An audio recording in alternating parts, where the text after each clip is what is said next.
Bismillahirrahmanirrahim. Alhamdulillahirabbil alamin wassalatu wassalam ala asyrafil anbiya'i wal mursalin wa ala alihi wa sahbihi ajma'in. Subhanaka la ilma lana illa ma 'allamtana innaka antal alimul hakim. Rabbi shrah li sadri wa yassir li amri wahlul 'uqdatam min lisani yafqahu qawli. Amma ba'd. Alhamdulillah ala nikmatil Islam, alhamdulillah ala nikmatil iman, wa kafa biha min ni'mah. Alhamdulillah, segala puji bagi Allah Subhanahu wa taala yang memberi kita nikmat Islam iman, memberi kita nikmat sehat sempat, memberi kita berbagai macam kenikmatan, termasuk kenikmatan untuk mengkaji perkara-perkara yang menjadi batas-batas syariatnya Allah Subhanahu wa taala.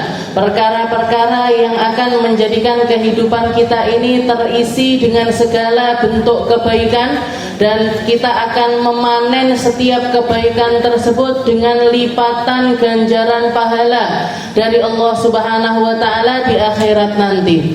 Dan apa yang kita usahakan sekarang ini adalah bentuk syukurnya kita kepada Allah Subhanahu wa taala atas segala macam kenikmatan yang Allah taala beri, yang tidak akan pernah bisa kita hitung, tidak akan pernah bisa kita nominalkan.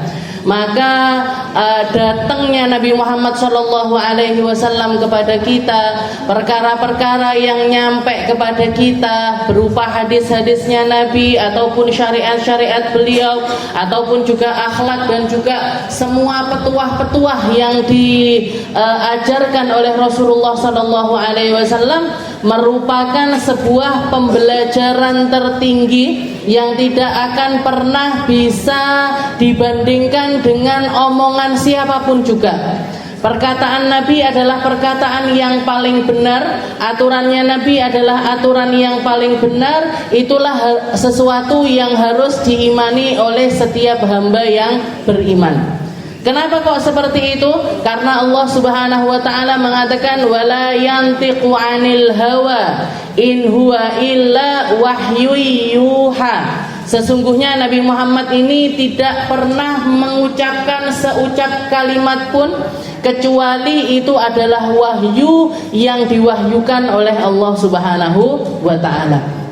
Walaupun tidak 24 jamnya Nabi ini turun wahyu terus enggak, tapi setiap tindak tanduknya Nabi itu selalu ada di dalam pengawasan khususnya Allah Subhanahu wa taala. Di ayat yang lain Allah taala juga mengatakan wa innaka bi'ayunina. Wahai Muhammad, sungguh kamu ada di depan pengawasan kami. Allah Ta'ala menggunakan kalimat ada di depan mata kami.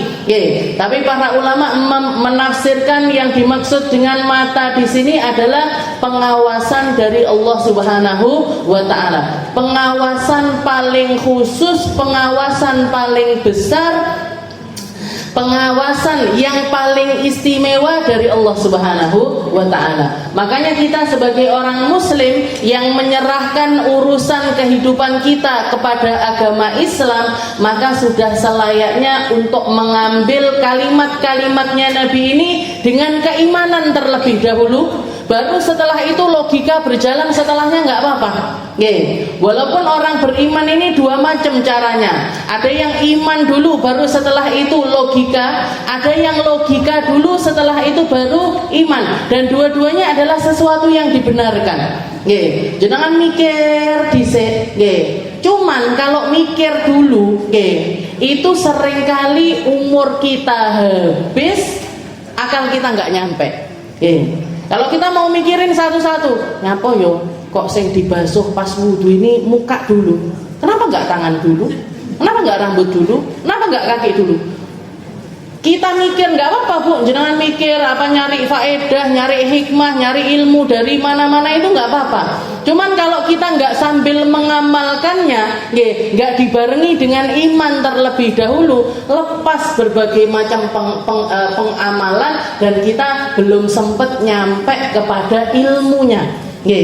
Makanya ilmu itu yang paling istilahnya untuk hal-hal syariat, untuk hal-hal syariat jenengan pakai iman dulu, baru setelah itu logika. Kenapa tayamum kok pakai debu? Kenapa nggak pakai godong aja? Kan pusing gitu. Siji dipreteli satu, umur kita belum tentu nyampe ke dalam ilmu tersebut. Walaupun para ulama ini istilahnya keilmuan mereka ini membahas di dalam segala sesuatu, tapi kadang-kadang kadar dari logika kita yang nggak bisa nyampe terhadap perkara tersebut. Jadi iman dulu.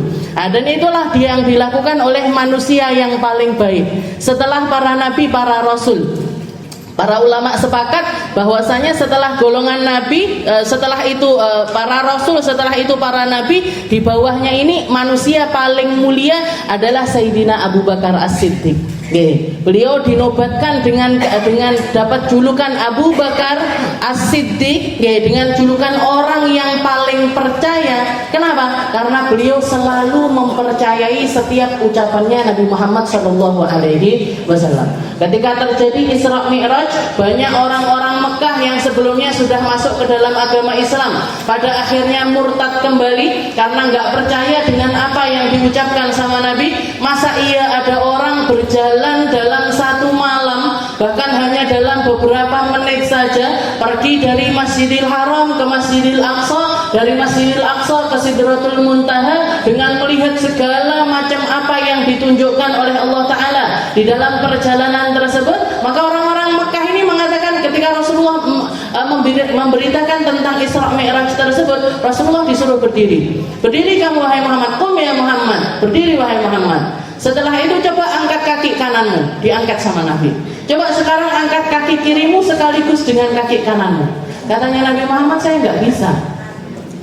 Mana bisa ada orang berdiri, kaki kanannya diangkat sekaligus dengan kaki kiri, sudah pasti jatuh. Maka orang-orang tersebut mengatakan, kalau kamu ngangkat dua kakimu bersamaan aja nggak bisa, terus piye ceritane awakmu budal ning gone Masjidil Haram, dari Masjidil Haram ke Masjidil Aqsa, dari Masjidil Aqsa ke Sidratul Muntaha. Maka banyak orang murtad. Tapi ketika kabar ini diceritakan kepada Sayyidina Abu Bakar, Sayyidina Abu Bakar mengatakan, in kana huwallazi qala, kalau memang Muhammad yang mengucapkan kalimat tersebut, saya percaya 100%. Katanya orang-orang, gimana ceritanya kamu bisa percaya wahai Abu Bakar? Katanya Sayyidina Abu Bakar, saya ini percaya dengan setiap kalimat yang keluar dari lisannya Muhammad. Setiap harinya saya mempercayainya itu adalah ayat yang turun dari langit ketujuh kepada Rasulullah SAW. Hampir setiap hari saya mempercayai kalau Allah ini, Tuhan ini kirim surat, kirim pesan, kirim firman-Nya kepada Rasulullah SAW. Terus apa sulitnya bagi Allah untuk sesekali mengundang orang yang biasanya dikirimi surat? Apa sulitnya buat Allah Ta'ala? Kayak misalkan saya sering gak pernah ketemu sama jenengan, tapi sering kirim surat sama Ustazah Rahimah misalkan. Saya sering kirim-kiriman surat karena ketemu di internet atau apa, kirim-kiriman surat. Terus setelah itu karena sudah deket, karena sudah merasa akrab, saya ngasih tiket saja sesekali mau datang ke rumah saya. Apa sulitnya? Nah, ini Allah Ta'ala yang memiliki segala sesuatu pengen mengundang Nabi Muhammad SAW ke atas langit dengan salah satu misi paling besar, yaitu dapat kewajiban sholat 5 waktu yang sekarang ini akan kita bahas. Jadi kemarin kita sudah menyelesaikan tentang semua hal yang diharamkan sama Allah Ta'ala bagi orang yang sedang haid ataupun juga nifas. Orang haid gak boleh sholat, gak boleh puasa, gak boleh tawaf di masjid, gak boleh masuk ke dalam masjid, bawa mushaf, megang mushaf dan lain sebagainya. Segala macam keharaman. Nah, ini pun juga yang kita butuhkan pertama adalah iman dulu. Ngapa perempuan kok gak boleh sholat? Wong toh aku juga kuat-kuat aja sholat. Kenapa kok gak boleh sholat? Ini kan orang akhirnya ketika dia yang diajukan adalah logika, bukan penerimaan terlebih dahulu tentang agama Islam, akan banyak sekali perkara-perkara yang terlepas dari hamba tersebut. Nah, sekarang kita masuk ke dalam kitabus shalah. Jadi bab taharah sudah kita selesaikan. Oke, tayamum sudah, tentang haid sudah, caranya wudu sudah, caranya cebok sudah. Sudah toh, Bu? Sudah pinter cebok semua?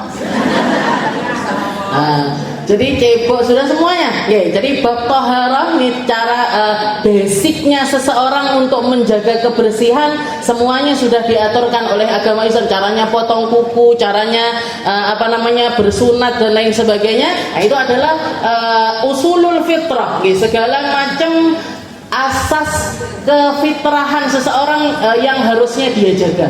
Jadi habis buang air itu ya harus cebok. Gak ada ceritanya orang muslim buang air habis itu tidak usah langsung katoan aja. Jadi nggak ada ceritanya orang muslim itu kemana-mana bawa najis itu nggak boleh. Kemana-mana bawa najis itu nggak boleh. Begitu juga dengan mengusapkan sesuatu yang najis kepada diri sendiri itu juga nggak boleh. Jangan diikuti, Bu. Kalau ada mitos-mitos yang nggak benar itu jangan ada. Jangan diikuti. Sakit mata, oh ini obat yang paling manjur apa? Pipisnya sendiri. Saya pernah dengar itu. Jangan. Terus juga ada juga gini, kalau kamu haid pertama, darah haidnya diusapin di muka. Biar apa? Biar bersih muka. Nggak boleh, Bu. Jadi jenengan mau perawatan pakai model perawatan segala macam, mandi susu kah, mandi coklat kah, mandi madu kah, mandi air kapur, segala macam silakan. Terserah jenengan mau diapain ini muka, badan ini mau diapain terserah. Tapi yang pasti jangan sampai kita melakukan hal tersebut di dalam sesuatu yang najis. Di dalam sesuatu yang najis. Contohnya apa? Ya, misalkan, saya lagi pengen mandi pipis misalkan. Insya Allah nggak kepikiran. Jadi, yang seperti itu hukumnya gimana? Hukumnya haram.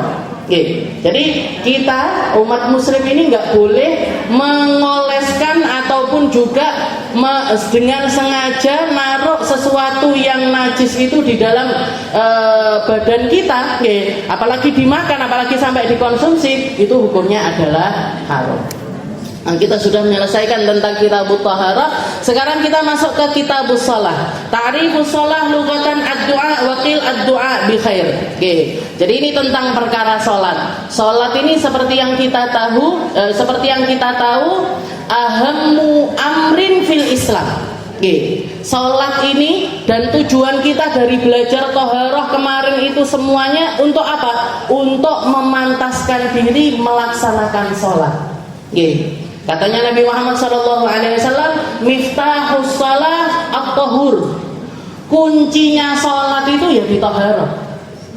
Kuncinya salat itu ada di taharah. Makanya ketika ada orang-orang nanya ke saya, Ustazah, caranya salat khusyuk itu gimana? Caranya biar kita sholat dalam keadaan khusyuk ini gimana? Katanya Nabi kan sholat itu apa yang kita berakal di dalamnya. Tapi kan untuk berakal mulai dari awal takbiratul ihram sampai salam sulit nama mboten? Sulit. Jenengan sholat fokus, ndak mikir apa-apa, ndak lali rakaat, ndak lali angel. Angel mboten? Sulit. Sek baru Allahu Akbar, limang marku iki sapa? Nengok ke kanan, rukuke Mbak, kuwi kok apik. Ini kok sajadahnya yang bagus. Kan salat khusyuk ini kan sulit sekali. Maka para ulama mengatakan kali kita ini sudah dikasih tahu sama Nabi Muhammad SAW. Caranya kalau kamu mau baik salatmu ini gimana? At-tahur. Taharahnya dulu diperbaiki. Orang biasanya mikir caranya sholat khusyuk, gak pernah mikir caranya wudhu khusyuk. Gak pernah mikir caranya wudhu khusyuk. Dikira wudhu itu cepiuk, pokoknya mukanya basah, tangannya basah, kakinya basah, kepalanya basah, cuman gitu aja. Padahal kalau misalkan, inti dari sholat itu erat kaitannya dengan toharahnya kita. Nggih, jenengan kalau berangkat sholat gerusa-gerusu, mulai dari wudunya sudah gerusa-gerusu, nggak mungkin sholatnya itu khusyuk, itu nggak mungkin. Nah, tapi kalau mulai dari awal mau 10 menit atau 15 menit sebelum azan jenengan sudah ke kamar mandi, dibersihkan bener, habis itu wudu pelan-pelan, pelan-pelan wudunya, sebelum azan sudah duduk di tempat sholatnya, sudah rapi pakai mukena. Nah, ini sholatnya lebih tenang dibandingkan saya adat lagi melayu, komat-komat melayu nek nggone masjid. Berarti Allahu Akbar. Gak mungkin khusyuk, itu gak mungkin khusyuk. Jadi toharannya dulu yang dibenerin, toharannya dulu yang dibenerin, baru setelah itu kita akan mendapatkan khusyuk itu secara pelan-pelan. Jadi khusyuk itu sesuatu yang perlu diusahakan, sesuatu yang perlu diusahakan. Tapi juga bisa dikatakan khusyuk itu adalah sebuah pencapaian.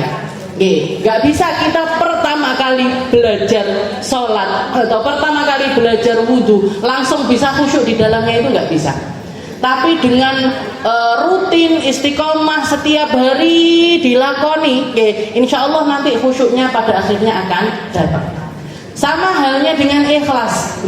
Ikhlas ini kan sulit sekali. Tapi kalau misalkan kita merutinkan apa yang ingin kita ikhlaskan, nanti ikhlasnya lama-lama datang. Nanti ikhlasnya lama-lama datang.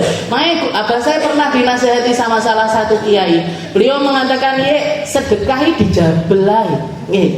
Karena kalau nggak dijabel, kita nggak akan pernah bisa sedekah. Jadi kalau kita mau jadi ahli sedekah, dipaksa dulu buat sedekah. Sehari, pokoknya setiap hari saya harus sedekah 1.000, 2.000, 5.000, 10.000, 20.000. Setiap hari dulu dirutinkan terus. Nanti lama-lama ikhlas itu akan datang dengan sendirinya. Ikhlas itu akan sama dengan jenengan sekarang itu sholat gak berat. Kenapa kok gak berat? Ya karena mujahadahnya mulai dari kecil. Mulai dari saya masih kecil sama ibu saya penggalan tolong, ayo ndang subuhan, ayo ndang duhuran, ayo ndang. Itu nanti hasilnya terjadi pada diri kita sekarang ini. Tapi kalau enggak seperti itu sulit, Bu. Orang-orang yang sulit sholat itu karena apa? Karena enggak dicontohkan, karena enggak dididikkan, karena mereka merasa sholat itu sebagai beban. Sayyidina Umar bin Khattab dikatakan beliau itu di dalam salah satu riwayat ini yang cerita adalah pembantu rumahnya beliau. Jadi orang kalau sudah yang ngomong itu orang rumah, itu kan berarti sesuatu yang memang benar-benar dilakukan sama orang tersebut. Ini Sayyidina Umar bin Khattab itu pembantunya itu menceritakan, karena Umar bin Khattab, sesungguhnya Sayyidina Umar bin Khattab itu kalau sudah tengah malam, bahkan sebelum menjelang pertengahan malam, beliau itu melaksanakan sholat malam Masya Allahu ayyusalliyah. Katanya jadi perkataannya pembantunya ini bilang, Sayyidina Umar itu kalau sholat malam itu wakeh banget. Maksudnya rokaatnya itu banyak sekali. Masya Allah ayyarka. Jadi banyak sekali, nggak ada hitungannya, nggak iso dihitung sampean. Pokoknya banyak, salam sholat lagi, salam sholat lagi, salam sholat lagi. Itu Sayyidina Umar. Khalifah, pemimpin, presiden siapa. Setelah itu nanti wa idza kana, kalau sudah hampir menjelang sepertiga terakhir dari malam, beliau itu bangun. Setelah itu membangunkan anak istrinya. Orang rumah itu dibangunin semuanya sambil beliau mengatakan ngutip ayatnya Allah Ta'ala, ngutip firmannya Allah Ta'ala yang mengatakan wa'mur ahlaka bis-shalah wastabir 'alaiha. Katanya Allah Ta'ala, perintahkan anak-anakmu untuk sholat dan bersabarlah untuk memerintahkan mereka. Jadi ngurusi sholatnya anak-anak itu gak boleh bosen. Waleh mamah panggah ngomongnya awakmu, waleh mamah panggah ngomong terus. Yang diajak ngomong masih umur 4 tahun. Kalau umur 10 tahun, 12 tahun, 13 tahun mungkin mudeng. Nah ini anak umur 4 tahun kok sudah bosen nyuruh aku sholat. Jadi katanya Allah Ta'ala wa'mur ini diingat-ingat sama Sayyidina Umar setiap malam, dan terngiang-ngiang di telinga anak-anaknya, istrinya, pembantunya, semua orang yang ada di rumahnya.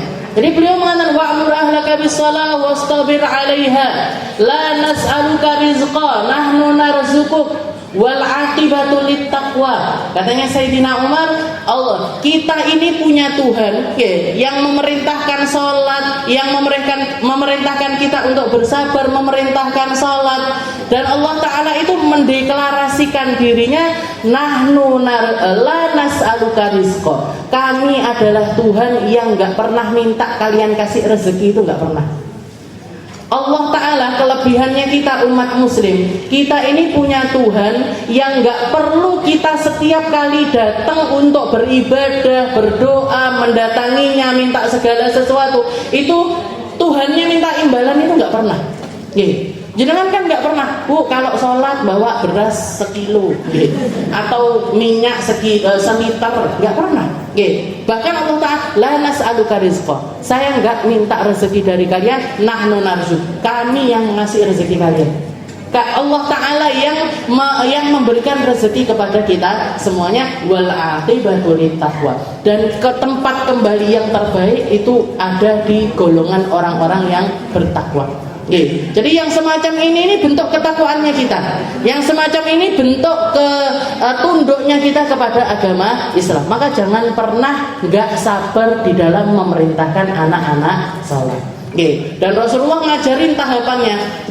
Kalau anak yang masih di bawah usia mumayyiz, di bawah umur 7 tahun, 6 tahun dan lain sebagainya, itu nggak perlu jenengan ayo nyuwudu sholat, nggak bisa, Bu. Anak umur segitu diomongin nggak bisa. Diomongi malah berengkel, gitu. Disuruh ngadep sana dia. Suruh ngadep sana. Disuruh rukuan kopian mesti. Disuruh kopian rukuan. Ya sembuh. Pokoknya anak di bawah umur 7 tahun itu yang penting kalau kita mau menjadikan mereka ini ahli sholat, cukup dengan dicontohin aja. Delok bapak sholat, delok ibu sholat, insya Allah anaknya jadi ahli sholat.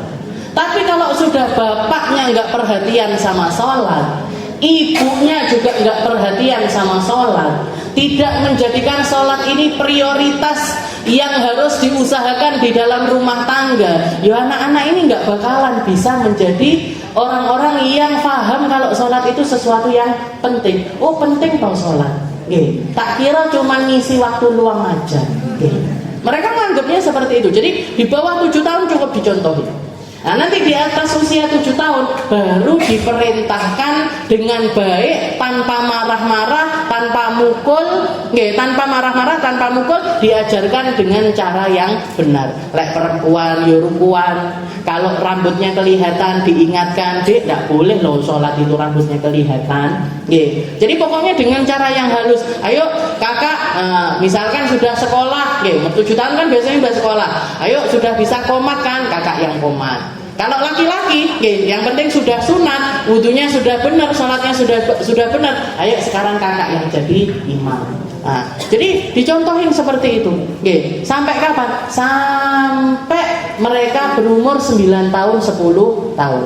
Nah, kalau sampai umur 9 tahun, 10 tahun kok sholatnya masih bolong-bolong, baru kita boleh bertindak kasar kepada mereka.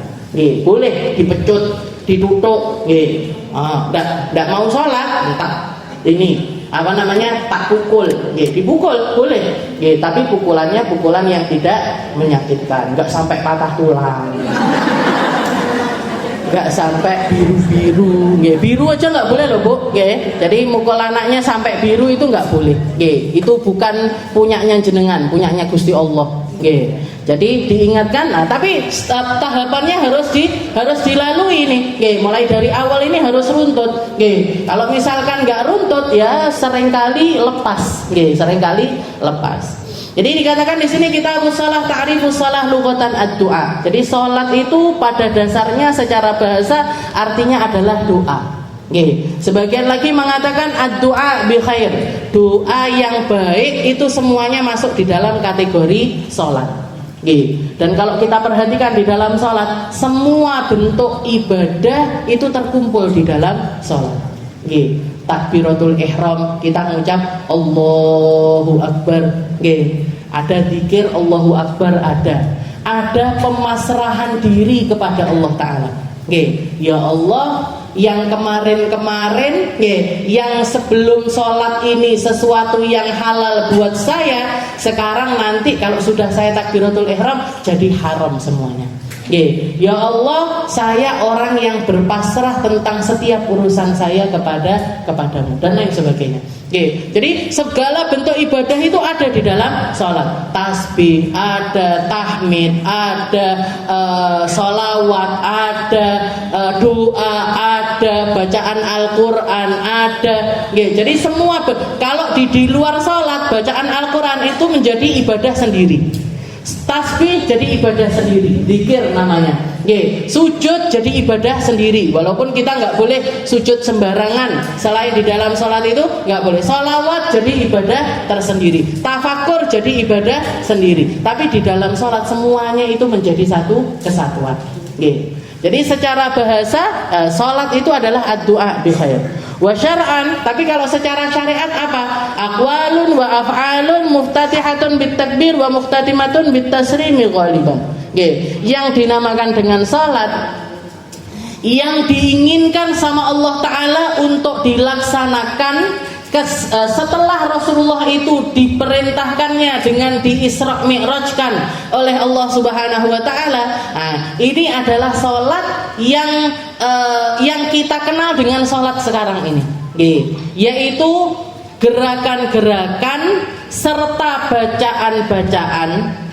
Jadi ada rukun fi'linya, ada rukun qaulinya, ada rukun itu kan tiang. Jadi sholat kalau nggak ada rukunnya berarti nggak jadi sholat. Jadi ada yang bentuknya akwal, ada yang bentuknya af'al, ada yang bentuknya itu ucapan, ada yang bentuknya itu pekerjaan.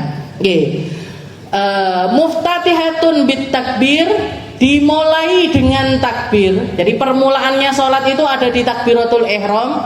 Wa muhtatimatun bit taslim, dan diakhiri dengan salam. Itu yang ghaliban, tapi tetap dikasih kalimat ghaliban. Biasanya sholat itu seperti ini. Karena kadang-kadang ada sholat yang akwalan bila af'al. Ada sholat yang cuman bacaan aja tanpa gerakan, tanpa ada gerakan yang banyak. Kasalatil janazah wa salatil marbut wal maridul ladzi yujra arkanus shalah ala qalbi. Semacam sholat jenazah.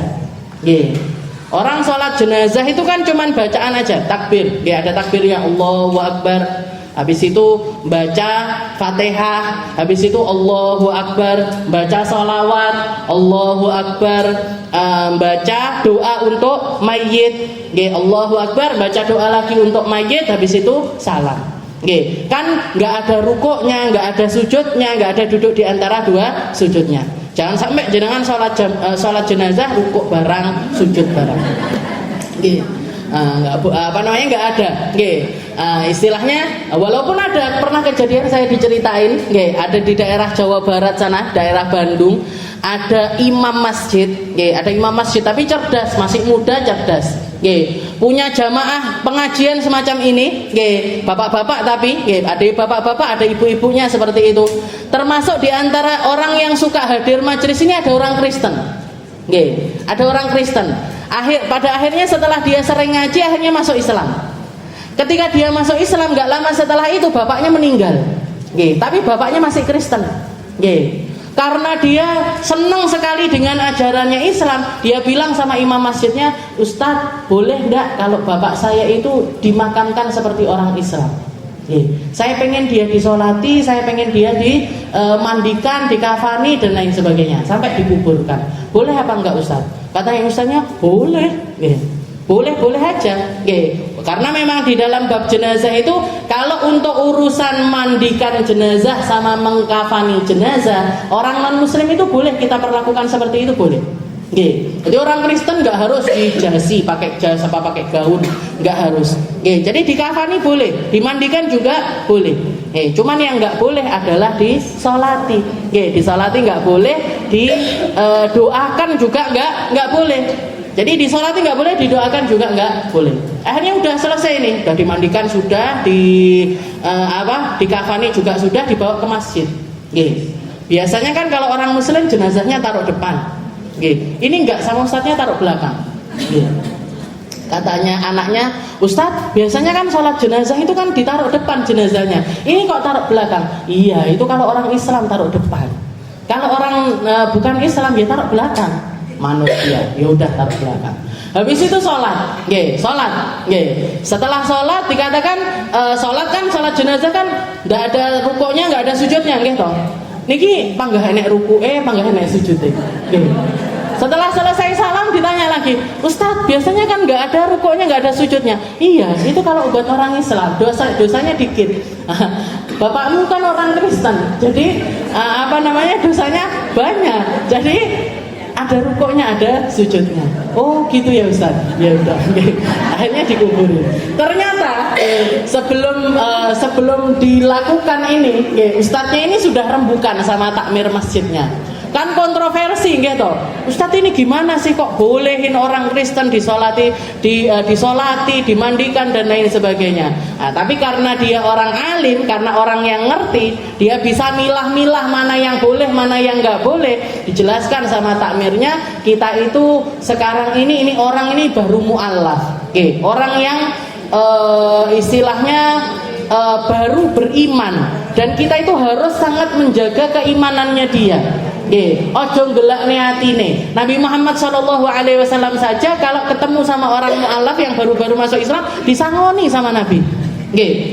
Bahkan pakai uang zakat aja nggak apa-apa, meskipun dia orang kaya.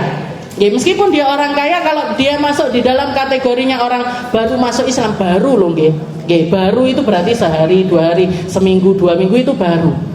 Mu'alaf berapa lama? 5 tahun yang lalu sudah mu'alaf bisa. Mu'alaf kaset nih.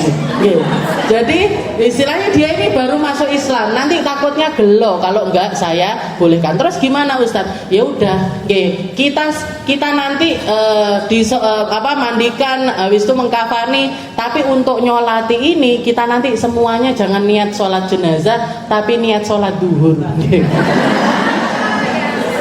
Jadi di sini nanti sholat duhur. Jenazahnya taruh belakang nanti. Ya dengan dalih seperti itu. Nah, ini orang cerdas ini. Orang cerdas di dalam melayani umat. Jadi melayani umat itu butuh seni, butuh ketelatenan dan lain-lain. Jadi dikata aqwal wal bila af'al. Jadi ada kalanya sholat itu cuman bacaan aja, nggak pakai gerakan. Seperti sholat jenazah. Juga sholatnya orang yang terikat.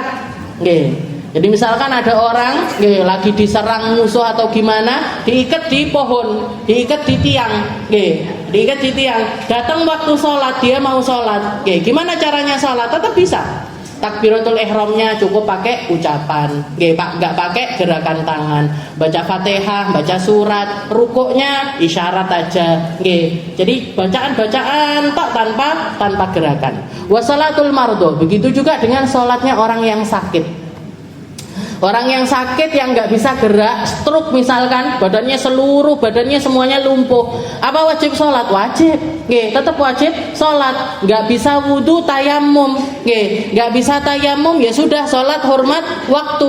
Pakai toharohnya faqidut tohuren, nggak pakai wudhu, nggak pakai tayamum, ya sudah dia sholat sebisanya dia. Nah, maka itu akan sholatnya hanya berupa ucapan saja tanpa gerakan. Dan gimana sholatnya? Sah. Walaupun nanti kalau misalkan dia sembuh wajib untuk mengqadha. Dan kadang-kadang af'alan bila aqwal. Kadang-kadang juga bisa sholat itu gerakan aja tanpa bacaan. Gerakan saja tanpa adanya bacaan. Siapa? Kasolatil akhras, seperti sholatnya orang yang tunawicara, nggak bisa ngomong. Nah, apa wajib sholat dia? Wajib. Kalau pendengarannya normal, matanya normal, atau salah satunya ini normal, maka dia termasuk di dalam golongan orang yang punya kewajiban seperti halnya orang normal. Karena 2 jendela informasi ini terbuka. Nggih. Jadi manusia itu jendela informasinya dua, Bu. Telinga sama mata. Matanya nggak bisa ngelihat tapi bisa mendengar. Berarti gimana? Wajib sholat. Wajib, semua syariat Islam wajib. Disampaikannya lewat pendengaran. Nggih. Kalau misalkan orang sebaliknya bisa ngelihat, bisa ngelihat tapi nggak bisa dengar, nah itu separuh.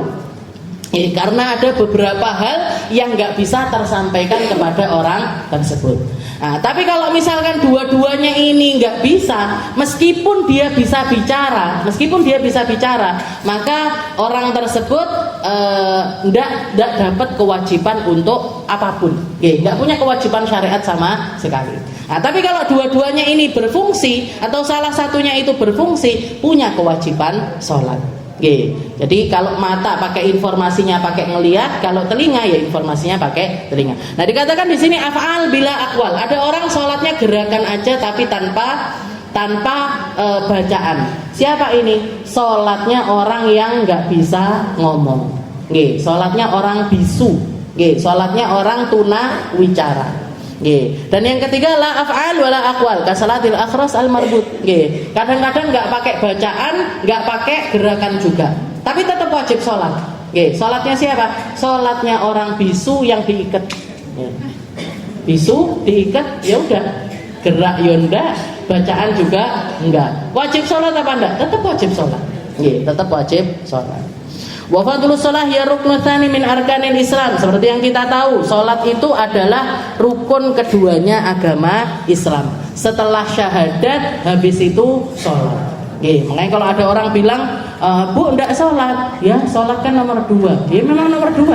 Tapi nomor satunya kan sudah. Masa apa enggak ngenteni nomor 1? Jadi kalau syahadat itu seumur hidup kita punya kewajiban mengucap syahadat itu sekali. Walaupun Rasulullah memotivasi kita, jaddidu imanakum, aktsiru min qauli la ilaha illallah. Katanya Nabi Muhammad, selalulah perbaharui keimanan kalian. Jaddidu imanakum, perbaharui terus imanmu. Dengan apa? Aktsiru min qauli la ilaha illallah. Perbanyak membaca la ilaha illallah. Afdhaludz dzikir la ilaha illallah. Paling afdolnya zikir. Kalau kita mau saya pengen zikiran apa ya? Mungkin saya mau zikir ini apa ya yang paling baik? Maka dikatakan afdolul zikir la ilaha illallah. Katanya Nabi Muhammad, afdolu ma qultu ana wan nabiyina min qabli. Kalimat paling baik yang saya ucapkan, yang diucapkan juga oleh para nabi, para rasul sebelum saya adalah kalimat la ilaha illallah. Nah, setelah la ilaha illallah langsung sholat. Jadi sholat ini rukun keduanya agama Islam. Sayyidina Umar bin Khattab mengatakan, la makanata fil Islam liman tarakas shalah. Gak ada tempat buat orang Islam kalau dia itu meninggalkan sholat. Jangan ngaku Islam kalau kamu gak sholat. Karena identitasnya orang Islam itu ya sholat. Identitasnya orang Islam itu bukan jilbab, bukan gamis, bukan jenggot, bukan celana cingkrang, ataupun hitam-hitam di batuk, bukan. Itu semuanya bukan identitasnya umat Islam. Tapi identitasnya umat Islam adalah sholat. Jadi kalau orang nggak sholat, dan ini kalimat ini diucapkan sama Sayyidina Umar ketika beliau itu jatuh tersungkur setelah ditusuk pakai pisau sama Abu Lu'lu'ah al-Majusi. Jadi Sayyidina Umar itu di akhir hayatnya beliau sholat ngimamin sholat subuh. Jadi pemimpin zaman dulu itu yo jadi imam, ya jadi khatib, ya jadi penceramah. Beliau ini imamin salat, di belakang sudah diindi-indii sama Abu Lu'lu'ah. Orang Majusi tapi ngaku Islam. Sudah bawa pisau dilumuri sama racun. Dilumuri sama racun. Begitu Sayyidina Umar takbiratul ihram, baca Fatihah dan lain sebagainya, orang ini tadi datang nusuk perutnya Sayyidina Umar dari belakang. Jatuh beliau, jatuh tersungkur. Yang ada di sebelah kanannya beliau langsung maju untuk jadi imam. Sayyidina Umarnya digotong keluar, dibawa pulang ke rumah. sadar, bangun, sadar, pingsan lagi, sadar lagi, pingsan lagi. Dikatakan ketika di sela-sela pingsannya beliau itu, putranya beliau Sayyidina Abdullah bin Umar selalu mengingatkan. Wah, jadi pertama kali sadar langsung diingatkan, bah tadi sholatnya belum selesai. Bah tadi sholatnya belum selesai. Maka Sayyidina Umar langsung bangkit, berdiri, untuk melaksanakan sholat. Katanya Sayyidina Umar, na'am, benar, la makanata fil Islam liman tarokas sholat. Gak pantas orang muslim itu ngaku muslim kalau dia itu ninggalin sholat. Wa yusolli, dan beliau sholat, wadam yakub, padahal darahnya ngucur terus. Darah ngucur terus itu beliau tetap melaksanakan sholat. Nanti pingsan lagi, pingsan lagi, bangun. Bangun yang kedua dikatakan beliau nyuruh putranya Abdullah bin Umar, wahai putraku, pergi kamu ke tempatnya, ke rumahnya Sayyidah Aisyah. Katakan Umar bin Khattab, bilang sama Sayyidah Aisyah, Umar bin Khattab, jangan kamu bilang Amirul Mukminin, jangan kamu bilang pemimpinnya umat Islam, jangan. Katakan Umar bin Khattab yasta'din, minta izin, bolehkah saya dikuburkan di samping kedua orang sahabat saya, yaitu Sayyidina Abu Bakar dan juga Rasulullah Shallallahu Alaihi Wasallam. Bilang Umar bin Khattab minta izin, bolehkah? Kalau katanya Sayyidina Umar, dan kamu teruslah rayu Sayyidah Aisyah sampai dia mengizinkan apa yang saya inginkan. Jadi Sayyidina Abdullah bin Umar datang dodok-dodoki rumahnya Sayyidah Aisyah, di depan pintunya minta izin, sampai akhirnya dibolehin sama Sayyidah Aisyah. Maka setelah selesai, jadi setelah dapat izin, beliau mengatakan, sudah, saya nggak punya pikiran apa-apa lagi, istilahnya saya ninggalkan dunia ini dengan tenang kalau saya sudah dapat izin untuk dikuburkan di tempat tersebut. Nggak mikirkan nanti yang ngurusi kantor saya yang ini, yang ngurusi peperangan yang ini di sini, ini gubernur ini, tidak dipikiri sama Sayyidina Umar. Yang penting iso jejer sama orang-orang yang sangat-sangat beliau cintai. Jadi hiya ruknu tsani min arkanil Islam. Jadi salat itu adalah rukun kedua dari agama Islam. Wa hiya amududdin. Seperti yang kita tahu, salat itu adalah tiangnya agama. Kalau sudah salatnya ambruk, Bu, enggak ada harapan bagi kita untuk di dalam Islamnya orang tersebut. Maka nelek golek mantu, yo digoleki sing apik salate. Kalau nyari, jadi jangan ditanya naik mobil apa ke sini, kerjaannya apa, duitnya berapa, carry Bu niku, carry, sholatnya dulu baik apa enggak, sholatnya dulu. Tapi mesaknya anak saya Ustazah, jadi imam yang baik tapi anak saya kelaparan sering-sering gimana? Nah, kalau urusan ekonomi itu bisa istilahnya bisa diusahakan dengan cara yang lain, dengan cara yang lain. Dan jenengan jangan sungkan-sungkan untuk memodali para manten baru ini ketika mereka masih berada di tahap awal pernikahan mereka. Jangan terus berapi omah-omah dewe, berapi kudu duwe omah dewe. Mereka ini orang nikah itu rata-rata umur berapa? 20, 25 gitu, 20 sampai 25. Jangan eleng-eleng, siapa orang yang bisa langsung kaya raya di umur tersebut? Kalau bukan anaknya orang kaya. Jadi kalau misalkan di umur tersebut, tapi anaknya orang kaya itu berarti kan bukan hasilnya dia. Dan orang yang punya duit tapi nggak bisa kerja, itu seringkali duitnya habis, nggak bisa nyapo-nyapo. Berapa banyak buktinya? Orang yang saudagar kaya, saya pernah sering dengar dari abah saya. Abah itu, istilahnya orang-orang yang dekat, yang kita kenali, yang sampai di zamannya itu dijuluki, iki duitnya 7 turunan nggak bakalan habis. Belum sampai ke cucu, Bu, habis ternyata. Belum sampai ke cucu. Umi saya bilang, saya pernah main ke rumahnya abah itu. Pernah dibukakan lemarinya, emas lantaan itu kilo-kilonan. Di lemarinya dia. Saudagar kaya, yo emas punya, tanah punya. Nah, Tapi karena biasanya orang kaya itu anaknya dilulu, dilulu, dimanjakan, sekolah sampai tinggi, dia nggak diajarin kerja, nggak diajarin sorok, nggak diajarin manajemennya toko dan lain sebagainya. Akhirnya orang tuanya pergi, bukannya naik, ya turun. Akhirnya apa? Habis. Belum sampai ke cucu. Yang dibilang 7 turunan tidak habis itu belum sampai ke cucu sudah habis. Berapa banyak buktinya? Nggak cuma saya, tapi di sekitarannya jenengan pasti juga banyak. Jadi yang penting dia orangnya mau kerja, mau berusaha, terus dipantau. Yang sudah berpengalaman, bapak ibunya, moro tuane, dipantau. Kerjanya apa? Kok malah rene gitu. Wa hiya amududdin wa fadluhu adim kama waradat bihil ayatul qur'aniyah wal ahaditsun nabawiyah.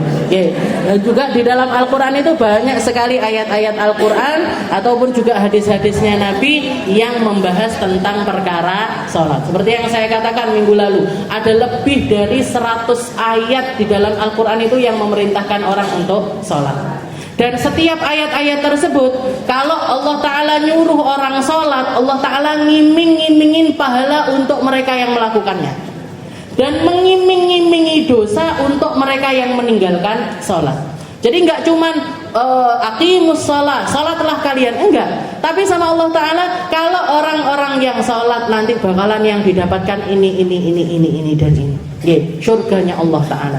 Tapi kalau meninggalkan sholat, yang dapat adalah murkanya Allah Ta'ala dan juga nerakanya Allah.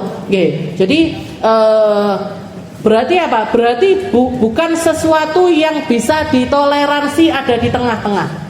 Tidak apa-apa aku sholat duhur asar tok, maghrib isya subuh ndak usah.